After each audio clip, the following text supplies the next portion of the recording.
The Nikki Glaser Podcast. The Nikki Glaser Podcast. Hello, here I am. Welcome to the show. It's the Nikki Glaser Podcast. Sorry for that graveliness in my voice. Don't know what's going on. It's a great new week of the show. This is a very exciting episode. Brian Frangie is here. What's up, Brian? What's up? I don't know. Nothing. I mean, there's so many things going on. There's so many things going on in the country right now. But other than that, so many. I mean, it's pretty wild. This is a historic time, and I don't think we'll ever live through something quite as tumultuous. I saw a good meme about meme? like how this is going to be the hardest part of the AP like Gov exam in 2052 or whatever. Yeah. Like this is going to be the one will really get you. No, I think about that, like that there's going to be students 10 years from now who are going to have to like learn about 9/11. Oh, like It's they're not crazy. teaching it yet. You don't think? I mean, no, I don't think so. They're still trying to cover it up. But I think 10 years from now, when things get more free, I think it's just that would be my crazy. favorite day. That would be my favorite week of school is the day we learn about 9/11. Let's get speaking of 9/11, let's get our Building 7 into this conversation. He is one of the funniest people I know. We had a podcast together with Brian Frangie. It was my second podcast of my life, and this is I think my fifth. But he is so funny. He has a special out on YouTube, and I didn't look up the name, Dan. I'm so sorry. Dance, fatty dance. Dance, fatty dance. How could you forget that? It's Dan St. Germain, everyone. Hello. We had a podcast, all three of us, back in the day. Podcast. Holy good God. It was also it called Dance Fatty Dance. It was Dance Fatty Dance with Nikki Glaser. Yeah, it was Nikki's 300-pound period. No one remembers. She was quite a big girl then. Yeah, we all worked on Not Safe, which is the show that I hosted on Comedy Central, and we had the Not Safe podcast, which was the companion podcast to the show. Yeah. That's when shows were a bigger deal than podcasts. Yeah, soon you're going to have to be like... you get a show with the podcast? That's so crazy. Like, you're on this network called Comedy Central. You know, like, it's getting to that point. Do you know that Comedy Central has three shows? I think, Brian, you were the one that told me. Four. They've got four shows. Daily show. Yeah. South Park, Aquafina, and one other. Yeah, and it's a cartoon called Dig Man. Still around? Yeah. Well, not really. Not yet. But that's still one of their shows, technically, because it's not canceled. Yeah. But no, Comedy Central is going extinct, and I mean, probably out of all the channels on cable, they're the ones who sacrificed the most collateral that they had out of any channel, because they owned comedy, and somehow they just gave it up. They just decided we're not going to do anything anymore and let Netflix and Amazon. It's not like they didn't try. Like, where did it fail, you think? I think they stopped trying. They stopped developing shows. They stopped investing in comedy. They stopped doing stand-up specials. They stopped. But is this just okay? This is what whenever a business starts to go bad, right? Yeah. And things happen. I always just look to like the people working there weren't being paid enough to like be passionate about it to make it work. Like, isn't that really the underlying issue with everything? When something's like you go to a restaurant, you're like, it sucks. It's like they're not paying people enough, so it should suck. Was that the issue? That's part of the issue, but I also point to leadership. I think we know from Not Safe that Viacom never looked toward the internet for any reason. If you recall, Not Safe wouldn't go on Hulu for like 3 months until after it aired. They were very limited in what you could put on YouTube. They had no respect for the internet, and I think that ultimately is the thing that, because they were also the latest to the game to get a streamer, to get close to a streamer. And God, I relate though. I relate to like resisting everything. Yeah. That the new people are doing and hoping that it's a fad that like passes, or that somehow you'll like survive it. You'll be the one who doesn't do it. And so that makes you stand out. But then you just ultimately give in and start a TikTok. Exactly. That's exactly what I did. Yeah. I mean, like 2 you years just got to too give late. in eventually. And then it gets banned and you're like, why did I even try? I mean, Dan, are you on TikTok? I am, but I'm like my social media is at like such a ceiling. It's like 21K Instagram, 5,500 TikTok, and it's Let's get that up. Yeah, let's get it up. Follow me. to 22 to negative 30 today. He won't lose 50 followers to lose 30. No, it's you hit a ceiling, and then like, are you trying though? Do you did you hire people? Oh, yeah. Like, I mean, I can't afford anyone to hire, but I do 3 videos a week, and I wow, I cut up all my stuff. I just realized that this was recording our entire pod, so in script. So oh it's like God, all of our podcasts is on my iPhone right now. I love when it does that, and then you look back and see what how you're speaking. And why is it that when you do speak into your phone and leave a text, like they throw in commas everywhere? They're just so comma heavy. No, I don't know. I mean, it's all demented. I did see a preview for a horror movie Saturday that was like, what if it was an evil Alexa? And I was like, how did it take too long to figure that out? You know, isn't that just like 2001? Yeah, that's Hal. Yeah. Or the one where Scarlett Johansson's the voice. Well, she's not evil in that. That was great. I think she kind of turns. I think she gets like she jealous. Does? I don't really remember what happened. There's got to be a turn. It's a movie. I just remember Joaquin Phoenix wanting to fuck that robot. Do you want me to spoil the whole Yeah, please. Yeah. No one's that movie. The ending of it, he realizes because she's AI. Mm-hmm. At the end of it, he realizes that he's in love with her, but so are like 22,000 other people. Like, and that's the big reveal is that like she's been doing this with a bunch of people at the same time. It's like dating Tristan Thompson. Realizing there's so many girls who feel the same way about this person. That's like being a sister wife, though. Like I think you'd make peace with it. You'd convince yourself I have a different relationship. I don't know. I'm kind of like I think I could get on board with I share Taylor Swift with everyone. And I feel like you always have said that though, that you think you could be in. I don't know if it's polyamory or because it's competitive, and I would win. I always thought I wasn't competitive, but man, am I one of the most competitive people alive. You cannot do as well as you've done in comedy without having a little bit of competition. I always just thought it was such a bad thing to be, but now I'm tapping into it. Like I never, whenever I worked out, I always hired trainers because I was like, I don't want to feel like insecure next to I don't want to go to classes. I always was like, I'll never do a class because I just don't want to feel pressure to do better than the other girls next to me. Equals, Nikki, you're competitive. Like, why would that even be a problem? But then when I get in there, I do so much better because of that. Yes. And so I'm just kind of leaning into it. I got to start, I got to find ways to be more competitive, even though it seems to have a negative connotation. You're tapping into what drives you as an Enneagram 3. Yeah, that's right. Being surrounded by people watching you succeed is the key to your drive. Yeah, I wish I could be like Anya. Like the one night I asked Anya, like, why do you, if you're not a 3, because I was just so confused how an artist could not be an Enneagram 3, which Dan, that means like the reason you feel valued is if you are important and people are like, wow, you're good at this thing. Like that's what drives your whole life is generally whatever your parents instilled in you is important. Oh, yeah. You it's will. A weird form of narcissism. Yeah. Yeah.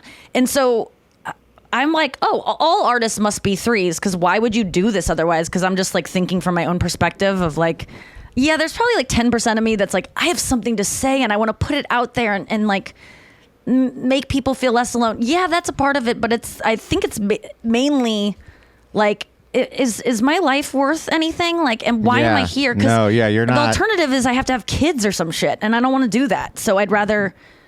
It's really hard. I think with sports, sometimes you can have somebody who's just naturally super gifted and isn't competitive. Like the guy who was on the Dolphins, like Ricky Henderson, I think his name is. He kept getting kicked out of the league because he smoked weed. Oh, because he just wasn't like, he didn't care about staying in. But he was an amazing athlete. Like it was one of those things where it's like, I do think that can happen with Ricky Williams. With stand-up because like almost like. How many savants have you known in stand-up? No, it's not a thing. Like I mean, Chappelle. Yeah, 1 or 2. And Carlin. But even Carlin worked so fucking hard. And Chappelle works hard, too. I don't really know what his method is, but I'm dying to know at some point. You're right. Like, I was thinking about stand-up's the only thing that there aren't that many people that are just, like, born gifted. I think that talent, as we all know, is, like, half just, like, a gift, and then the other half is usually hard work, or more than half. That's why stand-up is like the most beautiful art form. It's because no matter how gifted you are, there's no good child who does stand-up. Yeah, you can't be a funny child stand-up Well, that's comedian. why I like it too. Yeah, you can't start early, so everyone kind of starts as an adult, which any other art you decide to pursue in life, if you started as an adult, you are way fucked. behind. Fucked. You're fucked because you didn't have a parent that directed you earlier where you're going to get those 10,000 hours so much faster. Yeah, we all kind of start at the same, even like with stand-up, I started at 18 and people were like, oh my God, so jealous you started so young. And I was like, yes, I'm so glad I got those extra 4 years or whatever it was that it took other people. It's so crucial. Yeah. Were you nervous when you first started, Nikki? Or was I what? Were you nervous when you got on stage or no? No, I mean, I overcame my stage fright when I was in 7th grade because I knew that I wanted to be on TV and that was the only thing that I cared about, or like being famous. And so I had really bad stage fright, but I just was like, there's not a choice, like you just have to overcome it. So I just signed up for a play. And prior to that though, I would have to like give presentations during recess for my teacher alone because I would just shake in front of the class so visibly that it would like, it was terrible. It was like I felt like a handicap that I had to like get over to do what I wanted to do. And I just had to do it. But by the time I was doing stand up, I mean, yeah, I still get nervous. Do you guys still get nervous? I mean, it just is manifests in different ways, I guess. I think it's, you know what I was thinking? I was hanging out. I went to a movie with Ari Shafir on Saturday and he was talking about, like I think he's moving to another city, and like that would scare me. Like he's moving to another country, and that would scare me to like start doing stand up in like fucking England or something. Like that would, we can curse on here, right? Yeah. Yeah. So that would be like truly fish out of water. That would be kind of nerve wracking. Why? No, it shouldn't be, because you're amazing and you're going to show up on a scene where anyone new on a scene, people go, this guy sucks. And then you don't suck. And so that's like a setup for like being, especially at our level, like the top dog on a new scene. I think that would be not intimidating. But I just get nervous when I'm not prepared. But I am not prepared 90% of the time. And I think that if I'm prepared, like for the roast, I was not nervous. I was calm. I was only nervous because of the Kevin Hart joke that he had done that was like my joke. That was the only thing that I was like, ugh. But I was like so calm because I had just done that set a million times and there was no way that I was gonna fuck it up because I felt so prepared. But if I'm like going into something where I'm like, yeah, I think I'll remember to say that line, and I'll like, I just, even this weekend, like I've been trying to do some like old like roast jokes that didn't make it like in my set, and I saw a picture of myself on stage with my phone like reading the roast jokes, and I was like, that's not a good look. Unless you're at the show, it looks like I'm just like looking in my notes at this theater show. So I was like, okay, I gotta memorize the roast joke. I have to memorize a new roast set. And just having that in my back pocket, even though I didn't even remember to do it, I was like, I prepared and I memorized something beforehand. I went into shows this weekend so much more confident, but it's like I'm so rarely memorized and prepared. I don't do that for myself enough. Do you guys relate to that? I mean, I have no, like, if my problem is I write a lot of stand up, but like if it doesn't work once, I usually throw it out. When do you write stand up? What are you doing? I usually do Mondays or Tuesdays. I'll write 2 pages, single space Times New Roman. And is it all funny, or are you like writing? I'm not even. Of course, it's not all funny. But are you writing like stuff that is intentionally like not funny? Or are you kind of trying to adapt it to a stand-up voice? There's differences. No, the week I'll try to like write down premises. Like if I get an idea, and then I know, okay, on Monday, and then you go on. But really, you should write. I mean, anyone who's listening who wants to do comedy, you should write it out immediately, because sometimes then you get back to it and you're like, well, I don't know how to say this. Yeah. Well, okay. That's. But that's the way I do it, and I'm way less prolific as a stand-up than you. So it's like I don't know, whatever way you're doing it. I just go on stage all the time. Right. Every single fucking night. I mean, I don't go on as much as you, but I go on a lot, and I've only done 2. Well, part of it too is no one's paid me to do it. But like, and you're doing spots for 15 minutes. Like you're doing I'm doing hours every weekend. It's like it affords you more opportunity to fill up the space with something and play around. Yeah. But I was watching this. There's like this new documentary on Netflix about receivers, like football receivers. I saw that. I saw the beginning of the first one. It's good. I liked it a lot. Those guys do a good job. So it's the quarterbacks one too. Yeah, I gotta watch all of it because I'm just trying to get into football. The more quarterback one's hilarious because it's just, you would love this one part of it, Nikki, because it's just Patrick Mahomes being miserable to be with his family. Like you could tell all he wants to do is play football. Like he's at like this fucking like, you know, like Knoxbury Farm Halloween thing with his wife, and you just see like just the morose sorrow in his eye for having to like run with his kids around on this crow. Because all that guy wants to be doing is playing football and getting drunk. I mean, like every conversation that guy has is just like football, drinking. Well, it was the opposite on the receivers one because the guy had a baby and now he plays better. I forgot his name, Debo. Debo Samuel. Yeah, he's amazing. Yeah. And but there's one guy, I forget his name. Damn it. But he plays for the Lions. He's a receiver. Amon-Ra St. Brown. Maybe him. Yeah, St. Brown. His dad was like Mr. Universe like 2 times in a row, and so he was like, got him started early. Like there's footage of him as a young kid being like, we're gonna make it to the NFL, like this was the goal. And but they continue to kind of like live like that. Like there was they went to a family dinner the night before a game, and his dad was like, so what are your goals for tomorrow, son? And he was like, well, 2 touchdowns. He goes, that should be able to happen.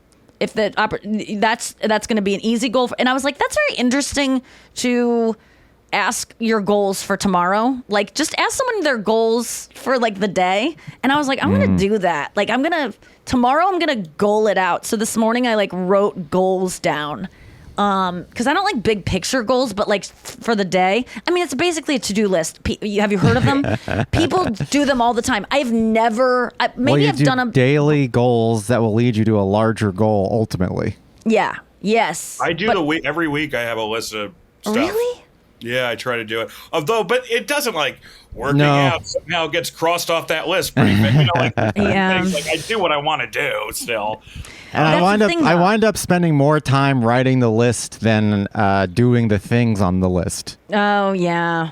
Every day I'm like, I got to do my to-do list, and then I check that off my to-do list just to write a to-do list. How do you get through when you're truly paralyzed? Like you need to do something, and you are just like, I can't. I don't want to. Do you just not do it? Or like, how do you push past that? Because I don't think I have, unless there's like a deadline and people are going to be severely disappointed in me, I will weasel out of just about anything. Well, it depends what it is. But one method that psychologists say works is the 5-minute rule, where you say, I'll just work on this for 5 minutes and that's all. And then usually that tricks you into being like, oh, now that I've worked on it for 5 minutes, I can work on it for 10 minutes. But usually for me, I work on it for 5 minutes and I say like, that was useless. Yeah. Even the 5 minutes I did was useless. And then I stop.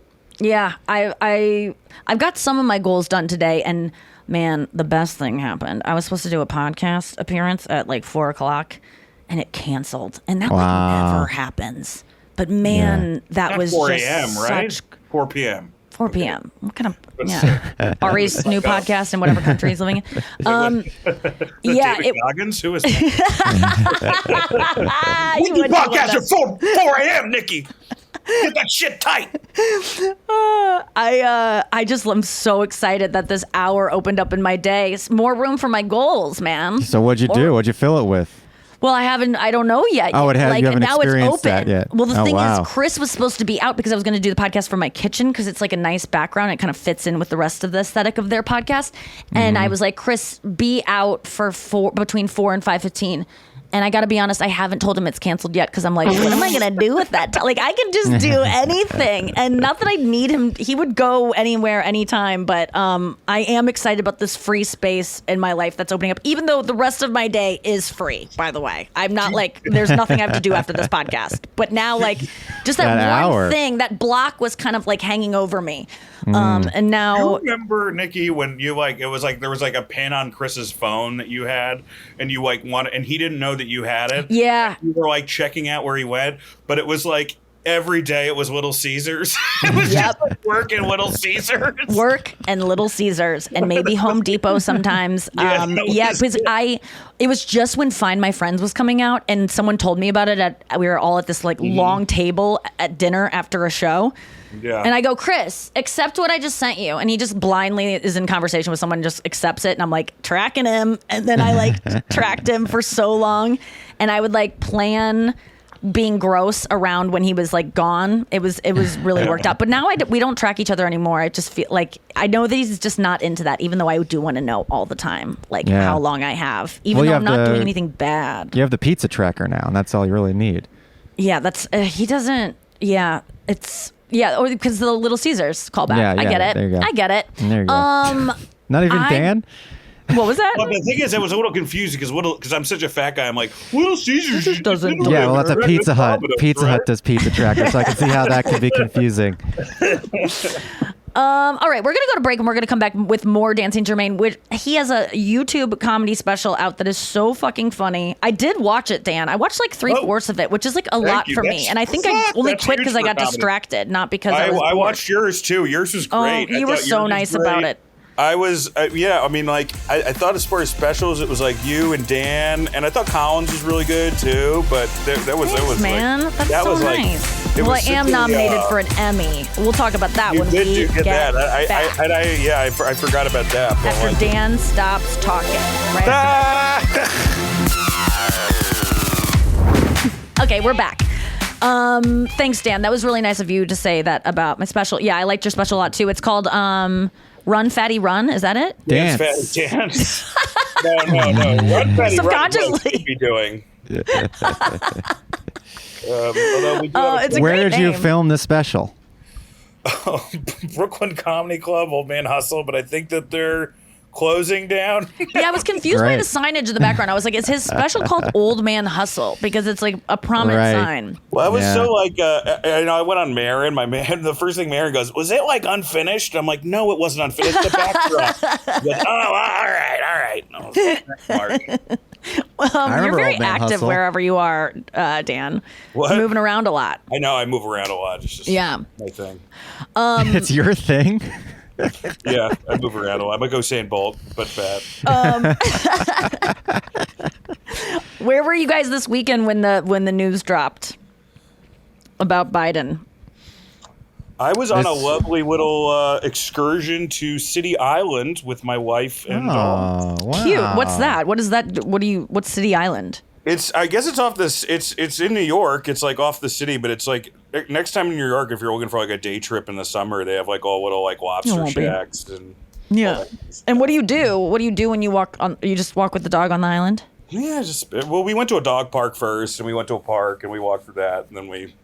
Is City Island different than Governor's Island, or is it rebranded? Governor's Island, I think, is different because Governor's Island, there's no cars on it. Oh, you have to take a ferry to get there? Yeah. Okay. You have to drive City Island. When you're just hanging out with your wife all day, both of you, like, who's doing most of the talking? Like you? Well, my wife, 100. What? Really? And I talk a lot, but like in every relationship I had before this, I was the talker, but my wife talks way more than me. Okay. And are you listening? Do you like that? Not all the time. Yeah. But I like you know what? I never have to fucking worry about, this is what I love my wife, is even if I get annoyed, if she's like, sometimes, like every relationship you need a break. Like I've never had to play the game when I've dated other girls of like, oh God, is she pissed? What did that mean? Why is she quiet here?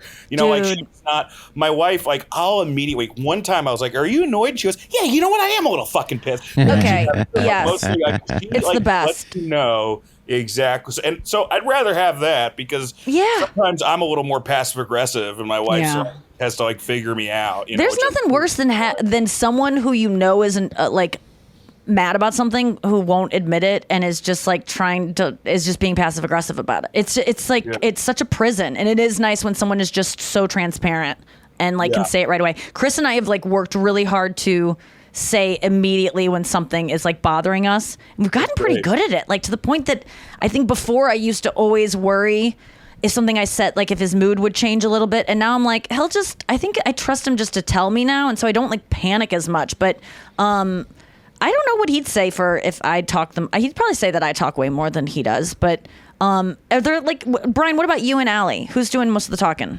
Definitely me. I mean, I frequently will just be like pacing back and forth in the living room while she sits on the couch and listens to my like seminar, and she calls them seminars. Now, will she be able to be on her phone during this? Like, I want to know the vibe of like, and same with you, Dan. Are you able to be on your phone, like half listening? Like, because my partner does not care if I'm like multitasking listening to him, and I'm so grateful for that.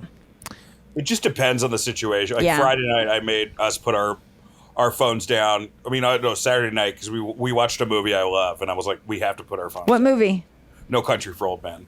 Oh yeah. But and I was like, this one is not a phone movie, you know. But for the most part, I'm fine with it. I only know that movie from the Wikipedia. It was too scary for me to watch, so I've read the plot a lot in Yeah. Wikipedia, and I don't. It's not Wikipedia plots. They need some help. People get in there, help out. They are really. I think they're not. I can't follow it enough. And No. I need to read Wikipedia that is book, really I guess. good for Plots, usually.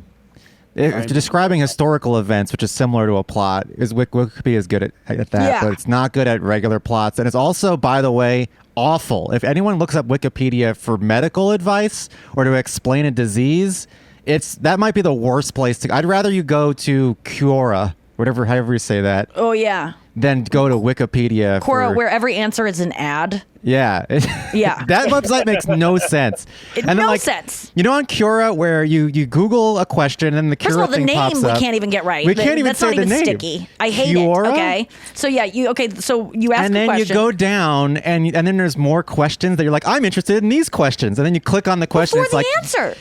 And then you click on the question, and it goes, you need to sign up if you want to read the answer to these questions. Well, it'll be a question, and then there will be no answer. There'll be more questions with commentary, but no answer. I'm like, can't isn't find this it. the point of this website? Is to have a question and then like crowdsource answers? I don't Yes. get. It's a mess. Shitty But Reddit.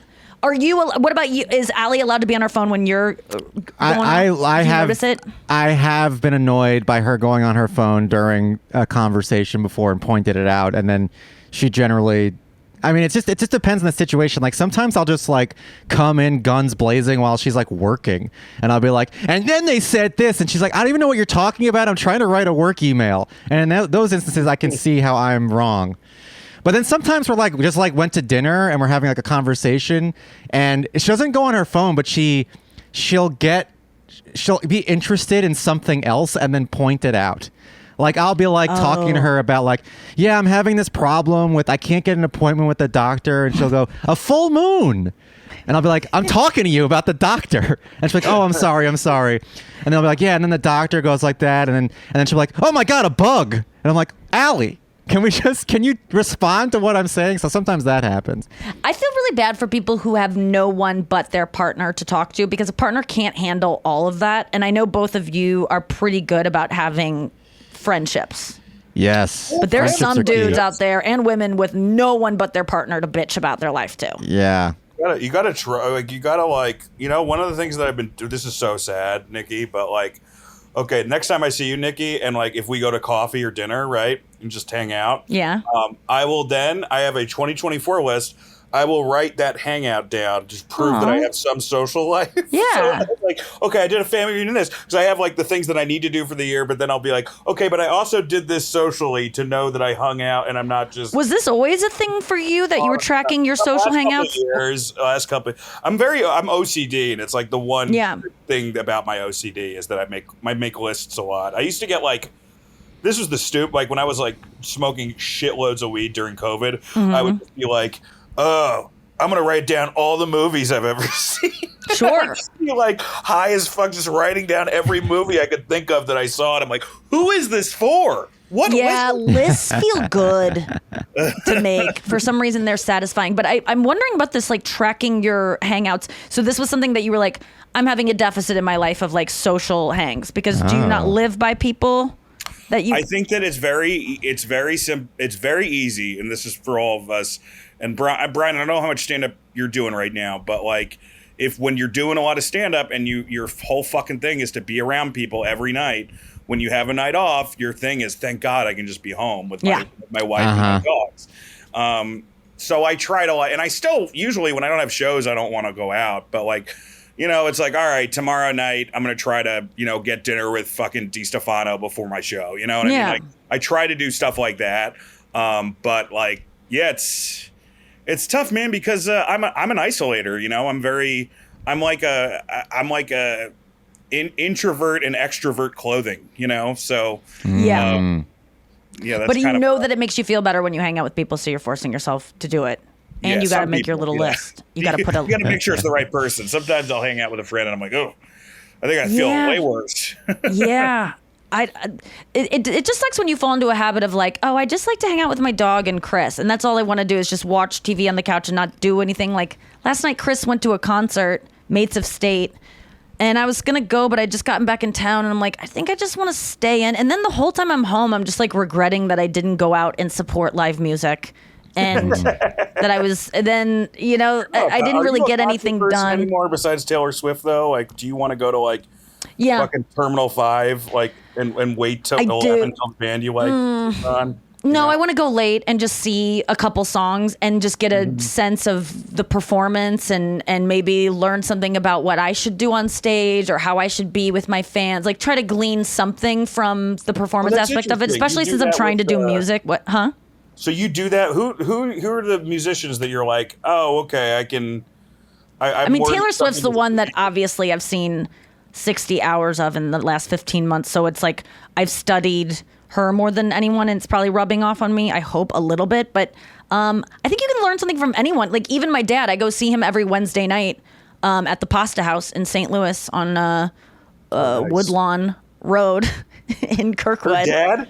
Yeah, my dad plays. He does like every Wednesday. Plays in this like kind of atrium place, and then a lot of times my mom and me and Chris and his family and maybe my mom's two friends are the only audience. But we just watch my dad play for like 5 people, and I'm like, this is all. And we can talk during it because we don't respect him, you know, and his art. So we just like talk, and my dad plays over it. But my dad gets also play, and we have moments, and we clap after every song. So it's like. It's so fun, but I learned stuff from him too. Of just, what being a able wholesome, cherished memory that will become. It's my favorite thing. I almost don't even say on the podcast because I don't want too many people going to it, and I don't want it to turn into something where I have to like be something I'm not, because I just want to go and like eat salad and fried portobellos and just listen to my dad. But it's so wholesome. It's like it will be the thing. Chris and I had a moment where we were like. These are the nights because our families are all there, the kids are there, like all our nieces and nephews are all playing and running around, and we're like, these are the nights we'll think back on and be like, man, we really had it all. Like it's weird to be like living in that, and it's my favorite thing. Recognize, but yeah, I want to go see more. I want to, you know what? I want to watch more stand up. That's why I watched your special, Dan. I was like looking for people who I admire and who are such great writers to like inspire me. And so I'm trying to watch more stand up. I was with Spade this weekend at the Venetian, he was so fucking funny. I can't even believe He's very it. Funny. And by the end of the week, I was Are you guys kind of co-headlining these things? Yeah. So I opened the show because I don't want to follow that. And I just want to enjoy his set without thinking about mine. So it's just perfect. I bring him up and then I just sit back and laugh. But man, it does rub off on me. Like I am kind of a sponge when it comes to things I admire, and I start I don't plan on doing it, but it like I start kind of talking a little Spade like, and like kind of make it like it happens naturally if I surround myself. I have to saturate myself in it. So I've been trying to watch more stand up, and I want to go see more stand up and force myself, but I'm not going to. But I think see more stand-up. I might watch it at home, a clip here and there. I give specials like 6 minutes and then I ditch out. But yeah, I think that's fine though. I mean, like Spade, because Spade and you are so different enough that like whatever you take from him is going to be enough of a spin. Like I get like if I spent all day only watching like Kyle Kinane and Mike Lawrence, like I would be nervous. It's too close to what you do. It was too close. I would probably, or Patton or something like that. Pat and I are actually a lot different. But like if I'm watching like, that's why I like love watching people like Earthquake. Do you know what I mean? Totally, because you will pick up something. I'm not gonna set this up. Well, no, Earthquake actually stole my essence, so I'm pretty pissed about that. Yeah, I remember that. You were first Earthquake. You were the first Earthquake. Well, do you guys like? I'm guessing everyone feels this way. He was an aftershock. You got to steal essences, and not intentionally, by the way. But like, I was watching Chad Daniels' special last night, which is really funny. It's on Netflix. Forget the name of it, but I think it's his first Netflix special. So Empty funny. Nester. Empty Nester. Thank you, Chad Daniels. Check that out. Yeah, I gotta check that one out. Great guy. He is such a great guy, and also I was telling Chris, he's like the comedian that. He's a comedian's comedian. Like comedians know he's like one of the best, certainly out of the Midwest, and like has stayed in the Midwest on purpose. But anyway, he's so funny. And I was watching his thing and I was like, oh my God, I remember a time where every comedian that I knew was trying to sound like Chad Daniels, and even me probably. Dude, Midwest, you guys, like there's he may be. I guess Shane is probably the most influential now because everyone's doing the same thing with. Oh my God, they're all doing the clasp in the hands. You're right. Oh yeah. Yes. Oh man, I didn't even notice that. Oh yeah, they do it. People do it a lot. But Chad Daniels has inspired. There's a Midwest great comedy writer, and I would put you in there. I would put Greg Warren in there. I would put Tommy Johnigan in there. Mm-hmm. But it's a very hey. I'm comfortable on stage, but let's lead with good jokes first. Yeah. And make this shit layered. And I feel he's like that's like the Midwest, and ideally Midwest my favorite audiences too, because there's nothing to fucking do there, so you have to see stand-up comedy. Oh, that's a good point. Yeah, I never even thought about it that way, but yeah, I was talking to someone about the Kansas City comedy scene. This Mike Bridenstine. Brido? Yeah, I know Mike. Why am I saying his name weirdly? I didn't have much confidence in that, but I love Mike, and he's writing a book about the Kansas City comedy scene, and he's like, this is the craziest club I've ever heard about in all of my research of comedy. The Stanford and Sons, which is the club I started at, run by Craig Glaser. Oh my God. It's legendary. And it made me feel pretty good. He's like, you started in the most insane time with the most insane club owners in the most toxic environment. And I'm like, I really did. I didn't realize it wasn't like that everywhere. Dude, when I did that Sanford Son weekend, if you guys don't know, Sanford Son was run by two brothers, one a heroin addict, one a cokehead, and the cokehead picked me up.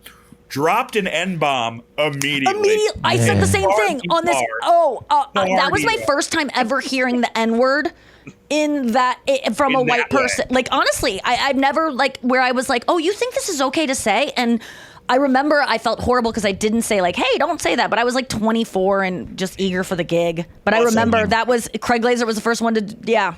The ghost of Martin Luther King could come down to that guy and be like, sir, you need to look deeper. And he would still say the N-word. But I remember his whole thing. He's like, his rationing for me, he's like, I'm allowed to say the N-word, man, because I'm dating this black stripper.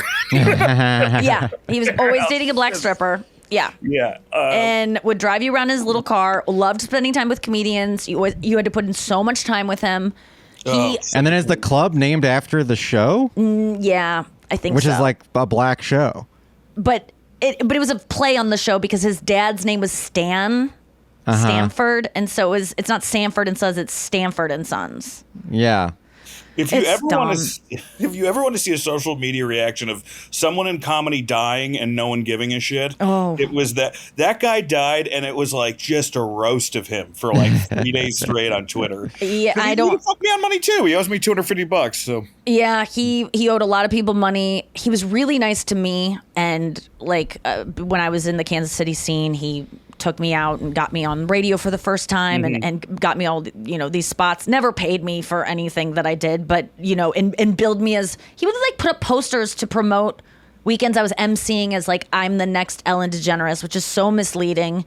Except that I will come out as gay someday, but also not true. Yeah, nothing about us except we have blonde hair and we're white. Yeah, it was and so, but yeah, he helped me out a lot, but he was not but get this, so he forever was talking about selling a script. You probably heard about it when you were there, right? He wrote a book called The King of Sting about his coming up he would propose as a cop doing stings and then rob people is essentially what he would do for years and years in his 20s. And he wrote a whole book about it, and then he sold the script, and Clint Eastwood was going to make it, and it was always this Brad Pitt's attached, and it was always falling through, and it was kind of what is this even? This was before we could really have proof of anything happening. But he dies, and then 2 months later, the script is optioned, and it is being made. And it's being made by someone who's really, I forget who's making it, but someone who's done some shit. It's going to be a real movie that this guy his whole life lied about, almost lied and just tried to get it made so much. So and he now wrote it's it? Actually, and apparently the script kind of, because I said to Mike, dude, are they going to say this is a real story? Because people were kind of calling the book bullshit. And it's just kind of going to be presented as it's going to start out with Craig Glaser on the radio saying it's a true story, and people being yeah, right. And he's it all happened. And so it's going to, and the title card is this is a true story, probably. But he's getting it made. That's crazy. I had a friend of mine who's dead now, but he was he was a heroin addict, and he would go into Camden and like shake heroin deal. He would steal his brother's cop car because his brother was a cop, and he would shake down heroin dealers to get heroin. Which is did he die of heroin? Wild. You know, I mean, he was a pretty badass dude, but still, I'm like, somebody's gonna kill you, dude. Did he die of heroin? No, he had real problems at the end of his life, but he had leukemia at the end. Oh my God, you really saw that going a different way. Yes. So he wrote this book, King of Sting. Yes, he wrote the book King of Sting. Craig Glaser. Okay. Craig Glaser, King of Sting, and now he died, and then someone else. And the book is really good. Like he gave it to me, and I was like, God, I have to read this fucking thing before I go back to that town. And it is an actually compelling book, and I do believe it's a true story because I don't think he's this good at lying and being creative to come up with this tale. Because he wasn't like a creative force; he was just kind of like a marketing machine. And I mean, it's a good idea for a movie. Yeah. Well, when you meet him and he's like, I pretended to be a cop to get money, you're like, yeah. It checks out. Totally does. It's very possible. I mean, heroin's interesting because I think I would probably do anything to get heroin too if I tried it. I'm almost, you know what I mean? Like you see people pass it on the sidewalk and you're like, how could they do that? And you're like, because that's how good that thing is. Mm-hmm. That's how good that thing feels. Right? Yeah. Yeah, apparently. I mean, I did, like last year when I was like relapsing after my mom died, I did Oxy, and it was I've done Oxy a couple times, but it was. And what do you mean by doing Oxy? Just taking the pills or snorting? Yeah, popping a couple pills. Okay. But because somebody I guess had died of cancer, there was some left, and it was a comic he gave me. But I was like, I had it, and I'm watching Deadwood, and I'm like, okay, I'm fine with this being the rest of my life. Wow. Just sitting here and like enjoying this feeling.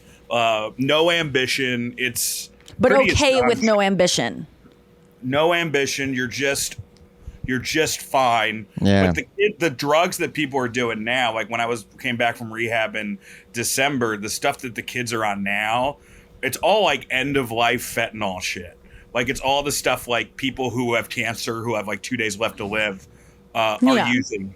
Like and we can't hang. Like nobody, like if you tell those kids like, oh, you do heroin, they're like, you pussy. Wow. It's like, what are those? Yeah, I was really surprised to see so many, or at least maybe one or two intervention episodes where the person was doing fentanyl. And I'm like, wait, I thought fentanyl was the thing you accidentally do and then you die of. Like I didn't know you could actually do it and figure out a way to do it and keep living. People are doing it now. I mean, it's 100 times more powerful than heroin. So it's what the fuck, man. Ugh, life is so hard. I will say though that I love smoking weed. Like it just like when I'm when I'm feeling anxious and there's really nothing that can maybe stop. I can almost relate to someone who like risks it all. Like I will risk not it all, but I will risk showing up for something, my best self, or I will risk having a sore throat because I just want the relief that I feel as soon as I get it, right? And then it eventually feels not good. And I'm kind of trying to like figure out what that relief is. And I think I have it totally perfectly. Like I think I can describe it for people now, like of what I feel. And it is the exact feeling I felt when I heard Joe Biden dropped out.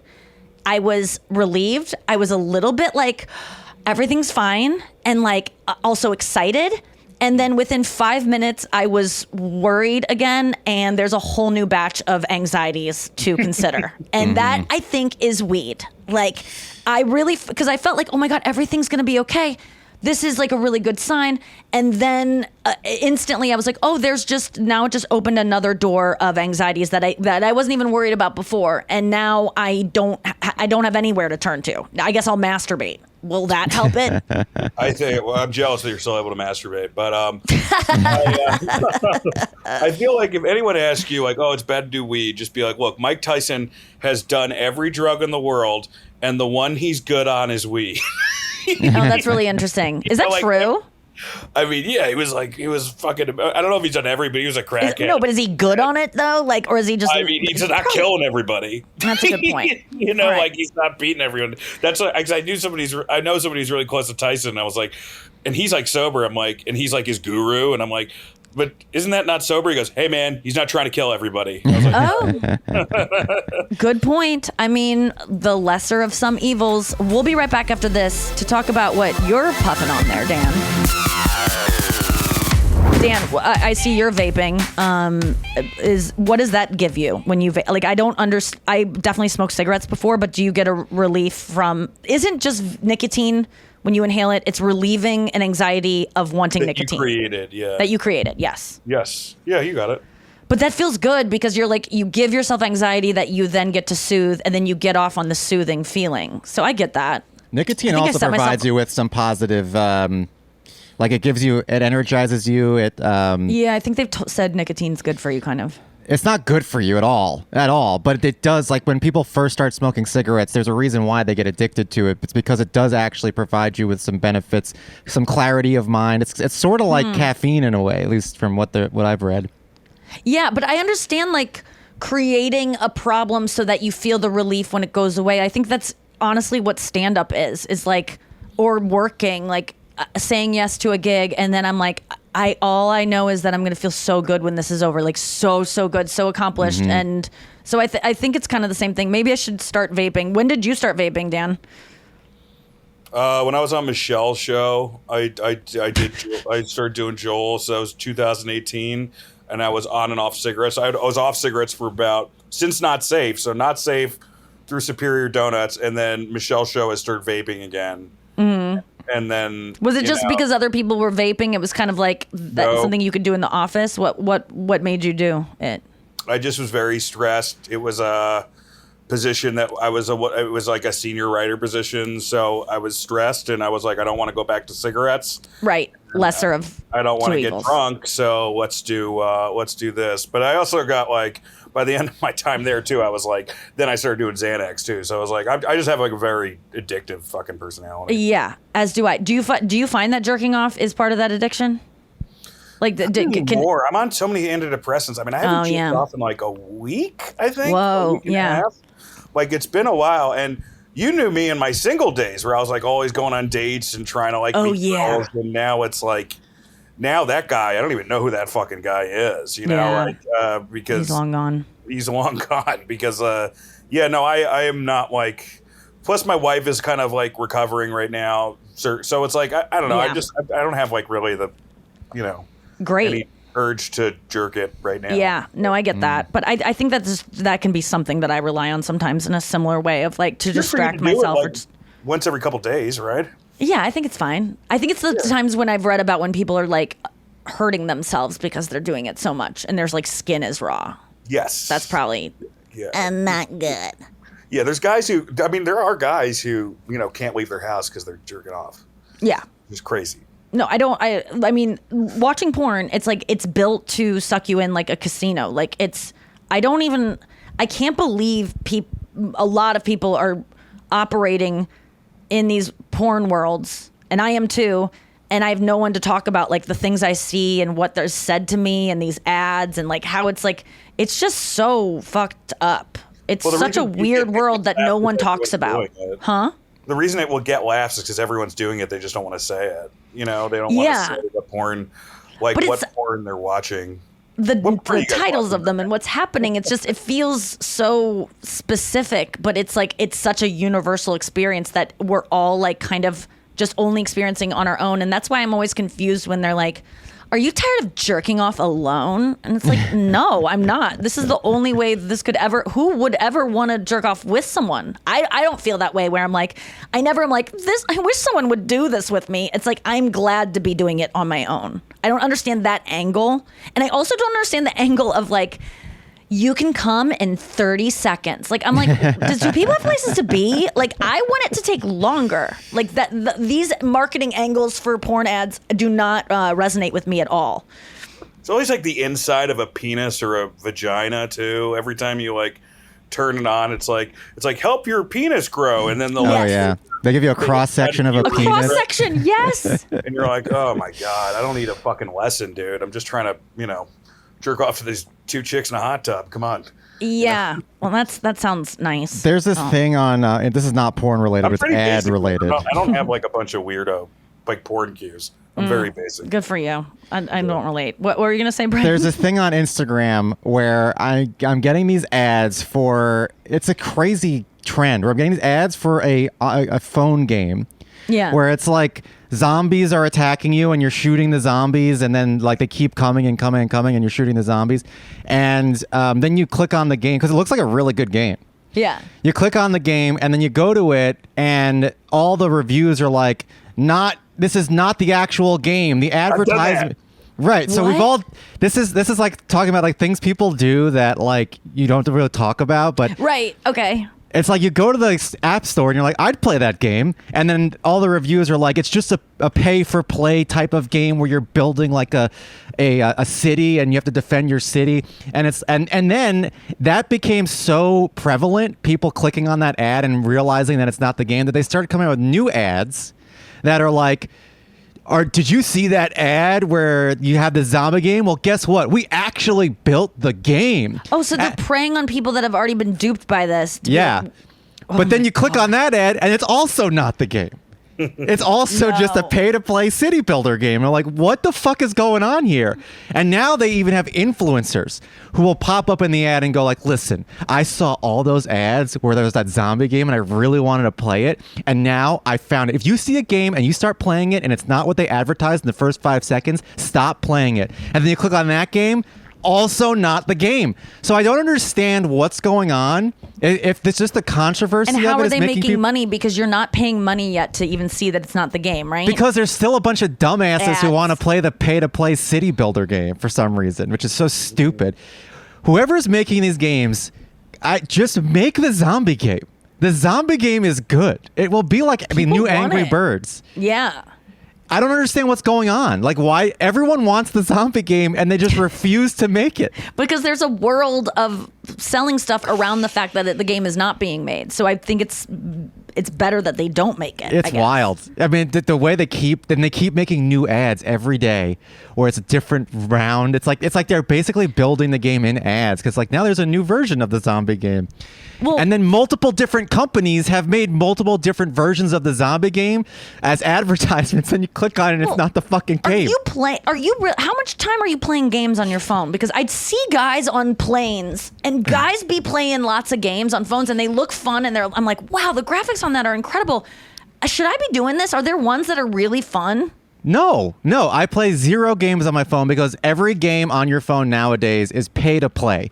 So basically you start playing it, it's kind of fun, and then it's like, well, if you want to get a bunch of corn, you're going to have to pay $3.99. Mm-hmm. And by the way, if you don't pay $3.99 for the corn, a bunch of people who've paid $50 are going to kill you. Right. Okay. I like playing games. I'm doing the mini crossword for New York Times. Well, I like that because different. You can compete with people. Do you have New York Times games, Wait Brian? a second. Yeah, there's a leaderboard only on the mini crossword where you can. It does your time. Do you want to join? Mini?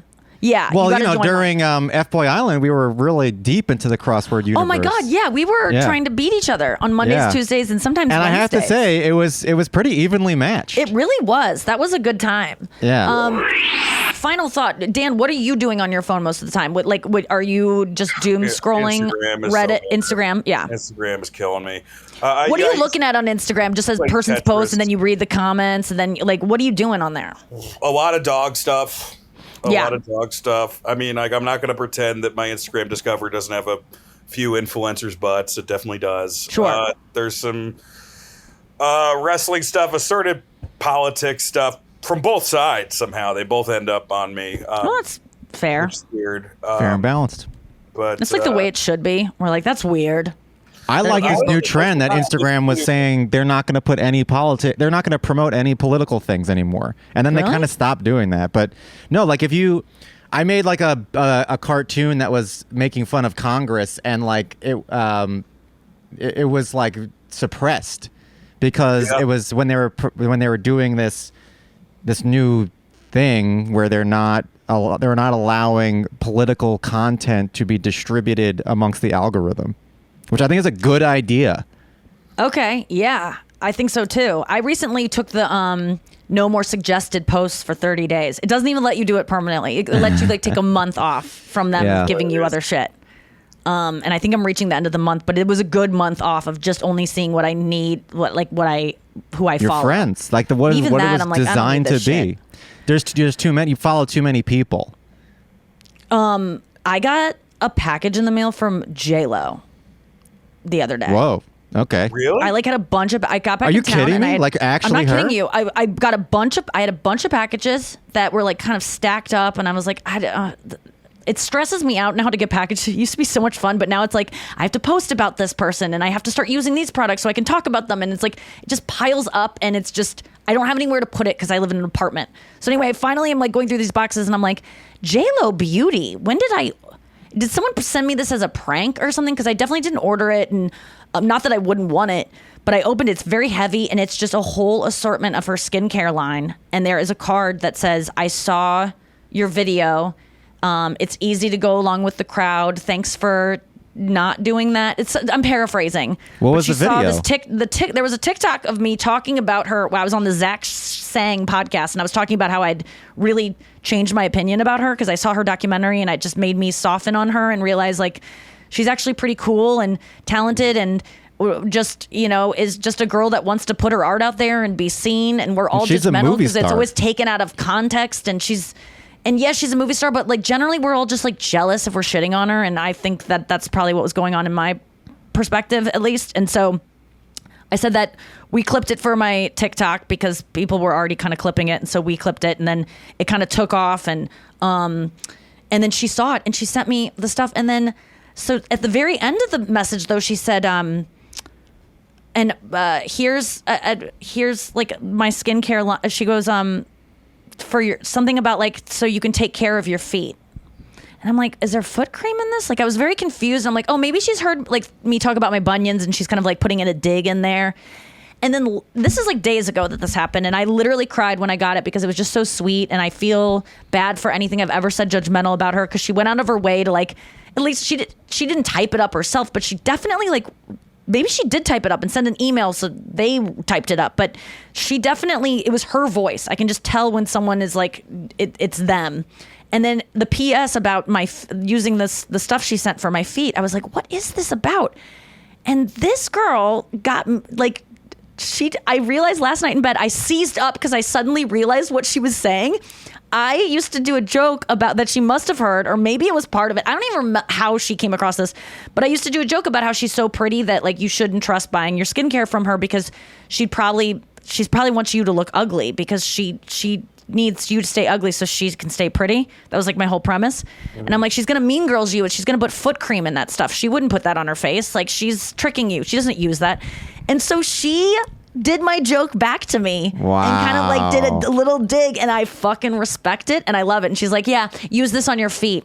But then she also gave me this nice gift, so it was just she's just cool and funny, and I respect it so much. Did that joke ever make it on TV? I don't know where she could have seen it. I'm sure I've said it on some couch. I'm sure I don't know where I maybe even said it in that interview.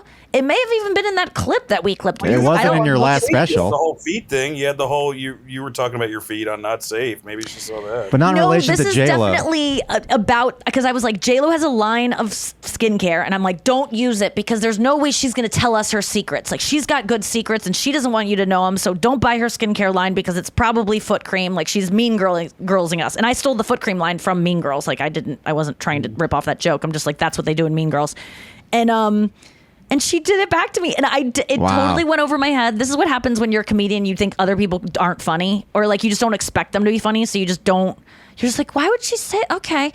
And then last time in bed, and I'm like, oh, and I'm like, she got me good, and it just felt it made me a little nauseous because I'm like, oh no, she heard me make fun of her and do that joke. I just have to remember people see stuff, and this weekend I've just had not because of that, but I did an interview last week that actually she was kind of called out some of my stuff, and she's like, it just seems cruel and tasteless for no reason.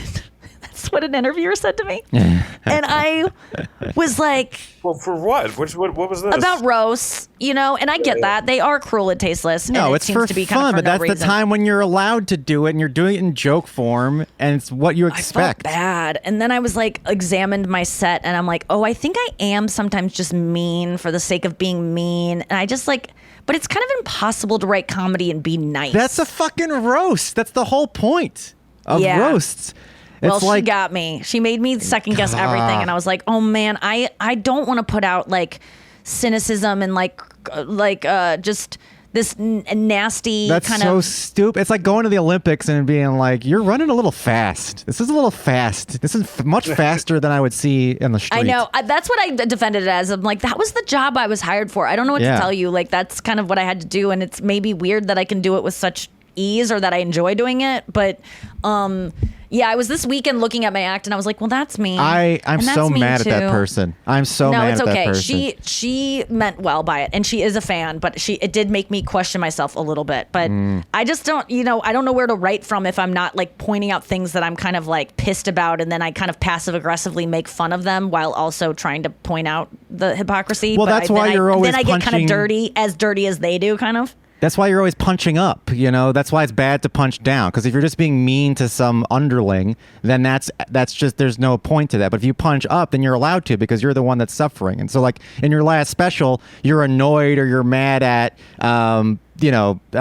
your own mortality and your own ability to have children and stuff like that. And those are things that you can be as mean as you want about because you're punching up in that situation. If you were going out there and you were like, if you were doing a roast, okay, remember when you did a roast, you roasted Tom Brady. You're roasting NFL players and other comedians who are on the same level as you. If you went out in the roast and you were like, the guy that works the post office is a fat piece of shit. Why? Right. He's ugly and smells like shit. That would be mean. But in this instance, everyone up there agreed to be roasted, and they're on the same level or above you. Okay, but now I'm starting to think about my stand-up, and like sometimes I think I throw people under the bus, or like I kind of do. I feel like if I think in my head I justify it because I'm like, oh, I make fun of myself a lot, so I can make fun of other people that aren't here and maybe subjects. Like even the J.Lo thing, like I'm glad I didn't include all that bit in my special because I was kind of thought, oh, she's going to see this and it is not very nice and it's coming from a place of jealousy. You were also like changing your mind. But you were also like changing your mind while working out that bit. And you're like, I don't even know. I like J.Lo, I think. Why am I saying this? Yeah, I was like, I think that's why I'm saying it, is because I like her so much that I'm like jealous. Yeah. And it's just interesting to find your motivations. Like I was talking to this interviewer about how I used to, this is what I wish I would have said to her, because we were talking about, when I would go on stage and I would try to like hurt a guy. If a guy had hurt me, I would like write a bit about him in a way that would like prey on some kind of insecurity that he had. And I wouldn't use his name, but like if he ever heard it, he would know it was about him. Because I wanted to hurt him as much as he hurt me, right? Well, like, of course, classic. Sometimes I think, I'm just trying to get revenge. But I'm just trying. I think sometimes I'm like, no, I just want to be mean because he was mean to me. But the truth in that is that I felt he didn't understand how devastated I was by what he did to me, even though it wasn't his fault that he just changed his mind and didn't like me anymore. And I really can't be mad at that. So instead, I'm going to try to get him to feel the sadness I felt, and then maybe he'll feel bad about what he did. Like, I think that's the circuitous route I take. Yeah, misguided. But it's really about just like wanting my feelings validated. Like if he were to be like, I know this is so hard and I know this sucks, but instead he was just like, this is just how I feel and this is how it's going to be. Yeah. That was like, oh, you don't get what you're doing to me, but you will. I will make you feel just as sad. And I'll do it in a different way that's like poking fun at something, how you look or. Well, do you think it achieved its goal? Yeah, I did. I really hurt this person for a while. Yeah, and made them uncomfortable and made them loathe me, and they should have, because I was just like, it was so misguided, and it was all just like, I think everyone does it. When you're rejected, you just have to come up with a story why they are evil, and why, because the story just can't be that they didn't like you, like they aren't attracted to you. I was like that, I think, in my 20s, but then like I was like, then I started seeing the girls' points. I'm like, All right. Yeah, I get it. All right. I don't think I was getting any feedback. Not that I would have asked for it, but I think guys would just start to slow fade, so I wouldn't know why. That's the worst. And it would just seem like, and I'm glad I didn't. I don't want to know why. I can only guess the many reasons they had to not want to be my boyfriend. But I think back then I was just so hurt that I was like, if this guy's not gay, or like that's my one thing I could say, he's maybe gay, that's why he doesn't like me, and then I don't take it personally, or he's so scared so scared to be loved. That was another thing. And then he's engaged a week later. That'll make him more attractive to women. Yeah. He's scared to be loved, and they're like, I'm gonna prove you, I'm gonna fix him. Yeah. Well, really, anyone who would ever try to like love someone who doesn't want to be loved is really thinks they're unlovable themselves, as we know. So Dan, where can we find your Speaking special? of unlovable, my comedy, I'm on. You can just check out Dance Fatty Dance. It's free on YouTube. I am on Instagram too. Follow there, and you can get like all my dates on my website. And Dan St. Germain is one of the best comics out there. He's so funny. Go see him live. You'll see him in like an intimate, not completely finished comedy club. Yeah. Well, don't worry. That'll be closed in 6 months. Guys, whenever you see me, there'll be plenty of room. So don't worry about it. But definitely get tickets to go see him if he's coming near you. Like it's different than comedy. Go to comedy clubs and see these. He's been around forever. He's doing it at the level of the people you go see in theaters. It's just things haven't worked out for him yet. But you deserve really that level. You deserve to be in theaters, as you know. I have a great resume. No, you are no. If I told everybody all this shit that I've done, they'd be like, "Oh wow, that's amazing. You must be rich." And I'm like, "Nope." So you are getting that's a bargain the industry now. Going to see this guy and how Dan good is he a bargain basement comedian. Yeah, man, I'm a $15, $20 ticket, baby. Come on but out. It's just, we don't know why. It's just an anomaly that you aren't bigger. But the thing is, you will be, and you are so fucking funny. And I always tell you that I wish I had your brain. And sometimes I use your brain to help me with things. Because Dan St. Germain is... demo is comedians, though. That's the...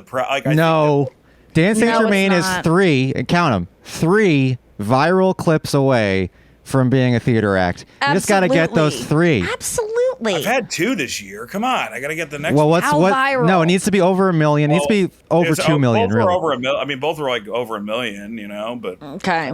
Okay, well maybe it's fine. I'm not getting Nikki viral. You know what I mean? I'm like.